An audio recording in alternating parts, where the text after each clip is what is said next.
My name is Nate Overmire, and I'm a second-year medical student at Ohio University, Heritage College of Osteopathic Medicine. I completed my undergraduate degree here at Capital University in the great city of Columbus. And I grew up in a small town in northwest Ohio called Fostoria, where my family still currently resides. As a Schweitzer Fellow, I addressed childhood obesity in Athens County, and I introduced healthful foods to high school students by providing them with the life skill of food preparation through hands-on interactive experiences. I partnered with Live Healthy Appalachia to develop a sustainable and culturally competent curriculum. I educated these high school students about the relationship between food choices and disease prevention while encouraging the natural curiosity and creativity with active food preparation and participation. Now, introducing these foods to picky teenagers, not manufactured by Hostess or Little Debbie, did require some new rules. The first rule was the just try it rule, which encouraged students to sample each new meal no matter if the ingredients seemed unfamiliar. The second rule prohibited disparaging comments. "This sucks," for example, after tasting a dish, so as not to bias the other students in the class towards the exotic culinary creations before they could take a taste.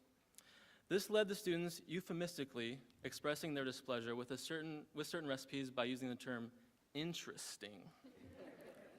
For example, after trying our tofu recipe, a few students scowled at me and said, "This is very interesting." A beet smoothie produced a similar response from a student, along with a frown. "Very interesting, Mr. O." But as the class progressed, I heard the word interesting less and less. The students were more willing to provide taste descriptions that were thoughtful and authentic. And as the class progressed even more, they expressed excitement at the thought of trying something new, even if it was potentially dissatisfying. Now, there are a few people that were instrumental in this project that without their help, this project could have been much less of a success. The first is Dr. Joe Bianco, or Josie D, as I have affectionately called him. He's not really obsessive compulsive, just compassionate. He's so passionate, and he has been dedicated to helping me with the school project balance and management. A great mentor throughout this endeavor. And Michelle Corrigan, whose active engagement throughout the year kept me focused and helped me adapt recipes to fit the students' needs. Without her expertise, it would have been a very, very long year. And then Debbie McCoy, and Debbie could not be here, but without Debbie, this project would have never started.